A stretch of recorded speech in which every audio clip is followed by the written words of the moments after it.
The sky above Ganymede Prime was never truly night, bathed in a blend of prismatic light that felt both alien and hypnotic. The sunlight from distant Sol bent through Jupiter's thick atmospheric halo, washing the landscape in ultraviolet ribbons. The towering spires of the alien city shimmered, their forms woven from material that looked both crystalline and alive. Each structure pulsed like a heartbeat, electric veins running along the surfaces, glowing, sentient. They called it the Tower of Echoes. It was both throne and fortress, sanctuary and trap. The epicenter of Xyralian civilization, a place where humanity's last emissaries were summoned to speak and often never returned. I was here to speak. And I was terrified. My name is Michael Lawson, former communications officer for the U.S. Joint Space Corps. Polyglot. Trained negotiator. Scholar of xenosemantics. I was the kind of guy politicians trusted to de-escalate misunderstandings.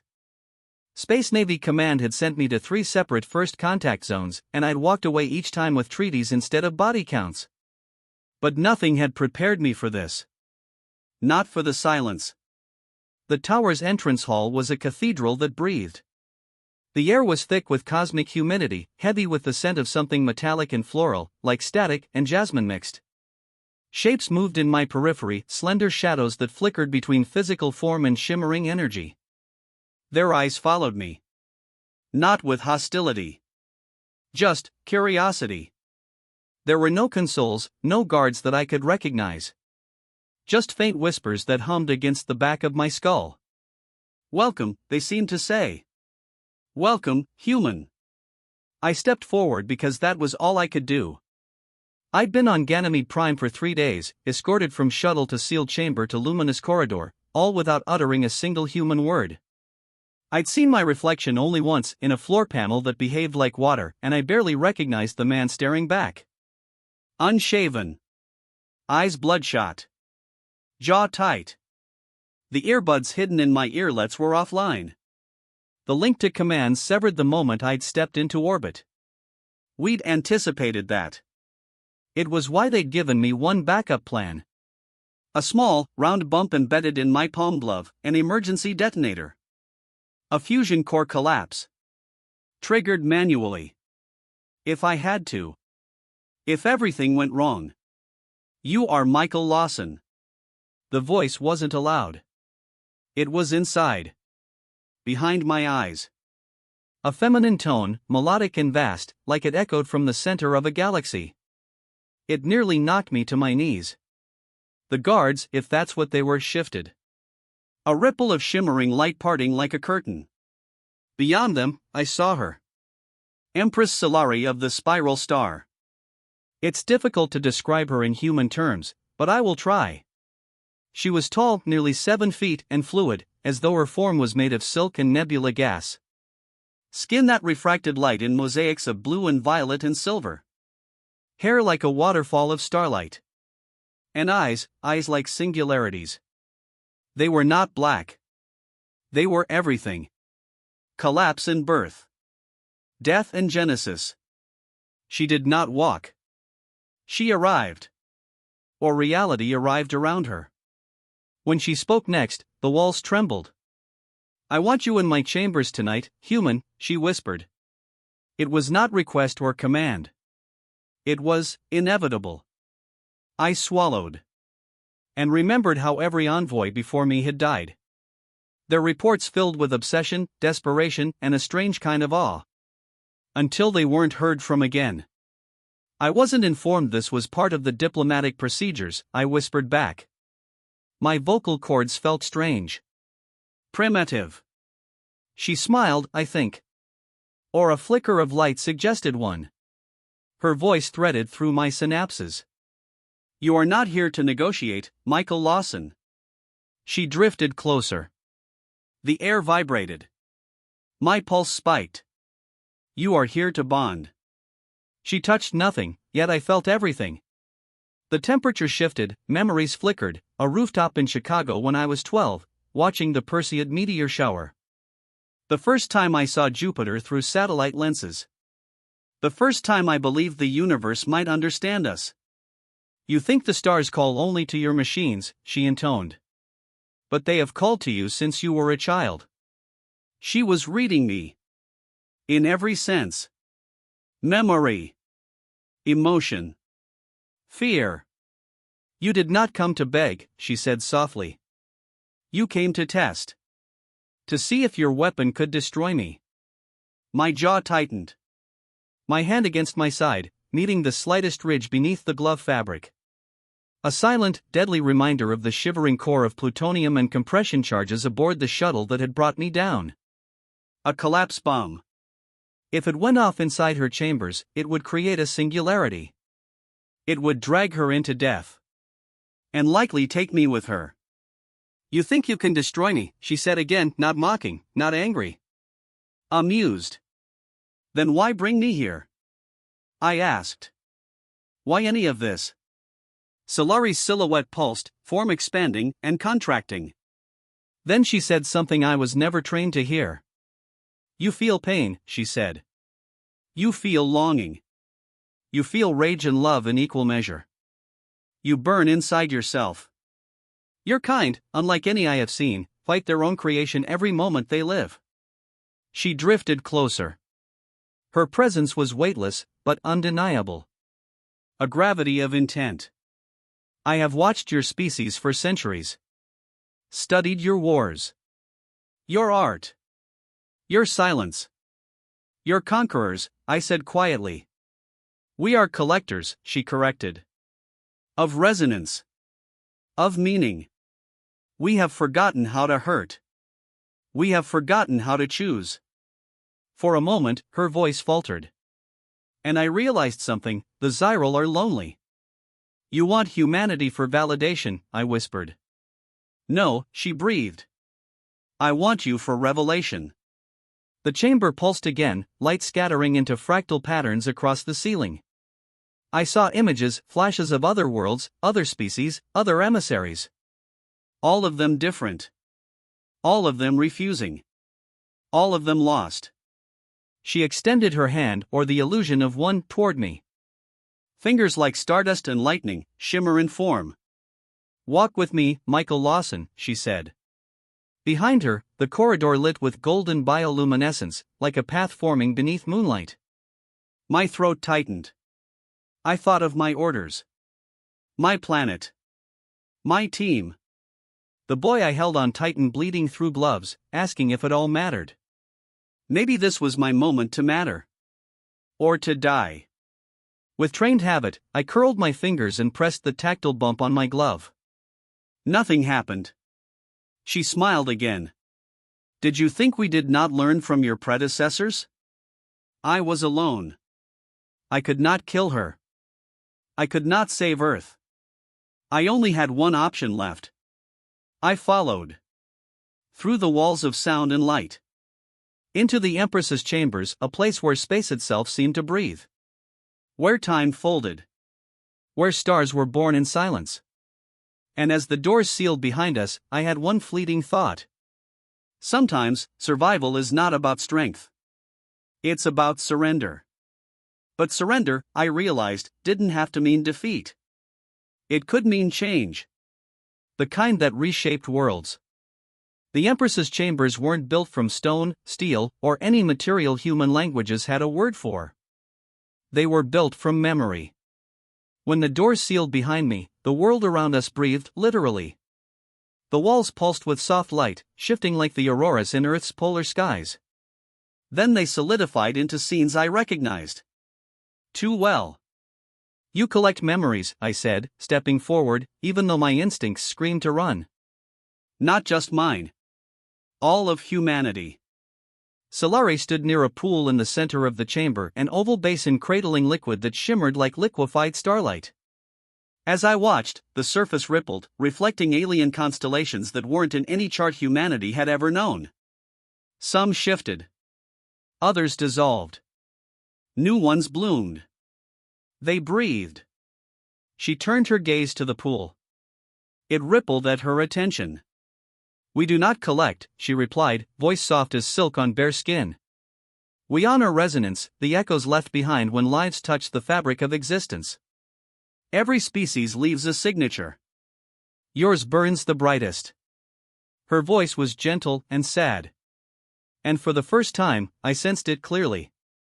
The Zyral weren't just conquerors. They were mourners. Solari approached me, and for a moment, the chamber shifted again. The walls, if they could still be called that, softened and rearranged into a familiar image, a hospital ward on Titan I once served in. I smelled ethanol and copper. Felt the vacuum cold outside the hall. Saw the faces, dozens of them. Soldiers. Civilians. Dying under low gravity as the infection spread. You carry pain like a language, she said. Every emotion is an anthem. Every wound a poem of defiance. The memory wavered, became something else. A field on earth. My mother's face, backlit by summer sunlight, asking if I was eating enough. I blinked hard. She was gone. Just a projection. A longing made real. What do you need from me? I asked again, my voice tear-scarred. What no one else has offered willingly, she answered. And then she did something I did not expect. She stepped back. Your truth, she said. I stared at her. You have all of it. You're reading me like a book. No, she said, and her voice vibrated through the chamber like a fault line shifting underfoot. I see what is revealed. I do not know what is hidden. Your species excels in contradiction. You survive your own missteps. You wound yourselves and claim it as growth. You fear connection but crave it. You are tragic and magnificent. She approached the pool again. I saw images rise from its surface, flickering like oil and fire. A mother holding a child in a bombed-out shelter. A man staring at the stars through a prison window. A woman laughing alone in the rain. So what's the point of all this? I asked. Why summon humanity here? Why seduce us? Why test us? Solari turned, and for a moment, she was smaller, not physically, but in presence. Vulnerable. Almost human. We have forgotten what it means to choose, she whispered. The air felt sharp. Quiet. Heavy. I took your memories, she said, not for power. But because your kind remembers pain and keeps moving. That is what we have lost. We watched our stars collapse. We witnessed extinction without mourning. We became perfect and hollow. Her next words cut deep. Teach us to suffer again. My breath hitched. You're not asking for help, I said slowly. You're asking to feel? Yes, she whispered, eyes shimmering. To feel truth. Pain. Hope. Loss. To act even when the outcome is unknown. She lifted her hand, long, slender, luminescent. This time, when it reached for me, I didn't flinch. Our skin, or whatever her version was, met. And the universe shattered. Not physically. But psychologically. Mentally. Spiritually. My entire mind exploded outward and hers rushed in. I saw her world. Zyralis Prime, a blue-white sphere wrapped in crystal storms and song. I saw her walk a field under 5 suns. Heard her speak to a child woven from cosmic dust. Saw her hand pulled away as the child dissolved into particles, and the Empress did not cry. Because she could not. The tears would not come. Her species evolved past emotion. They were the perfect observers. And the most hollow creatures in all the galaxy. When the memory released me, I collapsed to my knees, heart pounding. Not just for the grief, but for the impossible weight of it. You want humanity to save you, I said, voice raw. And we can save you in return, she replied, kneeling beside me, her voice trembling, just faintly. Not by force. Not by assimilation. But by resonance. A shared truth. The pool brightened. The chamber shifted again, this time showing Earth as it was, oceans rising, forests burning, skyscrapers broken by storms or war. But alongside that, I saw something else. A child planting a seed in cracked soil. Scientists knitting coral in dying reefs. Millions holding candles under broken skies. Humanity, at its worst. And its best. They say your species is doomed, she whispered. We are, I admitted. But we haven't stopped trying. Then we will try too, she said. I stared at her, into the galaxies inside her eyes. What do you want from me? Solari reached out again. But her touch was new. Gentle. Reverent. To remember what love feels like. I thought about the detonation device.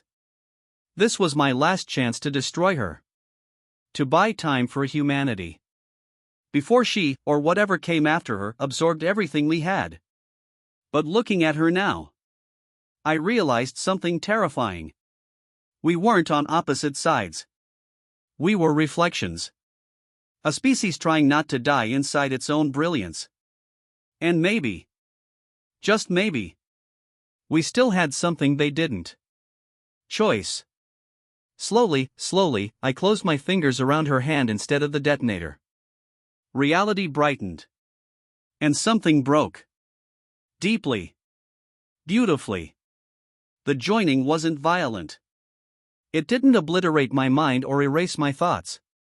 It was a bridge built between two beings that finally understood each other. I felt her memories along mine. Felt her awe at the sunrises I had forgotten. Her agony at the losses I'd buried. She envied how we grieved. Envied that we still cared. And I envied her too, her infinite perspective, her endless time. Her regret. Her capacity to feel nothing and long for everything. The room faded. Now we stood not in chambers but within the Zyralian archive, a vast cosmic library of light. Shards of resonance floated like stars suspended in crystal. She gestured to one nearby. It pulsed at my presence. Expanded. Inside, I saw Earth. Alive.